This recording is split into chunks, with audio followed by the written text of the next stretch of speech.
പ്രിയപ്പെട്ട സഹോദരി സഹോദരന്മാരെ, ഞങ്ങൾ നിങ്ങൾക്കായി ഒരു സദ്വാർത്തയുമായിട്ടാണ് വന്നിട്ടുള്ളത്. 2025 ജനുവരി 1 മുതൽ 365 തലക്കെട്ടുകൾ ഉൾപ്പെടുത്തിക്കൊണ്ടുള്ള വർഷം മുഴുവൻ പ്രാർത്ഥിച്ച് ധ്യാനിക്കാനുള്ള വചനങ്ങൾ ഞങ്ങൾ പങ്കുവയ്ക്കുന്നു. എല്ലാ ദിവസവും ഞങ്ങൾ ഒരു തലക്കെട്ടും അതുമായി ബന്ധപ്പെട്ട വചനങ്ങളും അയച്ചു തരുന്നതായിരിക്കും. വചനങ്ങൾ കേട്ട് ധ്യാനിച്ച് അനുഗ്രഹം പ്രാപിക്കാൻ ഞാൻ നിങ്ങളെ പ്രോത്സാഹിപ്പിക്കുകയാണ്.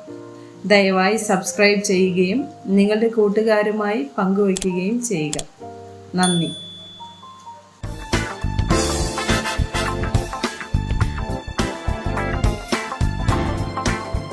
ദിവസം 202.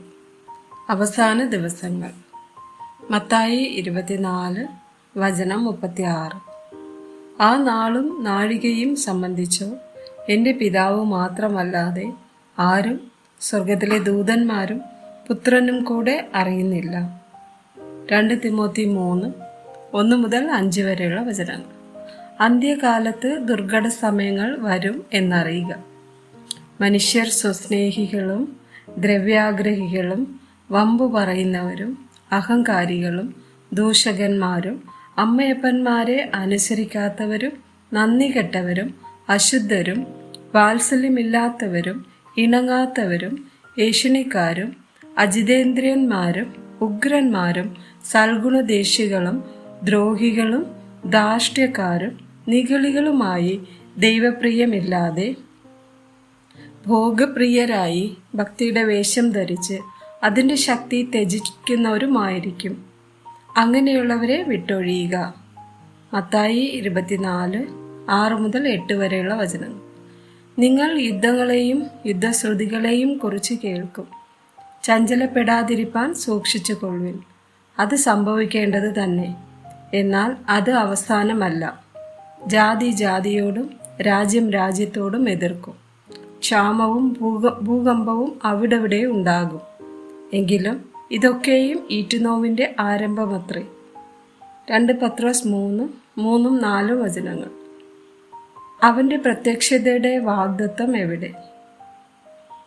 പിതാക്കന്മാർ നിദ്ര കൊണ്ട ശേഷം സകലവും സൃഷ്ടിയുടെ ആരംഭത്തിൽ ഇരുന്നത് പോലെ തന്നെ ഇരിക്കുന്നു എന്ന് പറഞ്ഞ് സ്വന്തം മോഹങ്ങളെ അനുസരിച്ച് നടക്കുന്ന പരിഹാസികൾ പരിഹാസത്തോടെ അന്ത്യകാലത്ത് വരുമെന്ന് വിശേഷാൽ അറിഞ്ഞുകൊള്ളുവിൻ.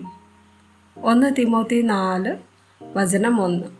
എന്നാൽ ഭാവി കാലത്ത് ചിലർ വ്യാജാത്മാക്കളെയും ഭൂതങ്ങളുടെ ഉപദേശങ്ങളെയും ആശ്രയിച്ച് ഭോഷക്ക് പറയുന്നവരുടെ കപടത്താൽ വിശ്വാസം ത്യജിക്കും എന്ന് ആത്മാവ് തെളിവായി പറയുന്നു.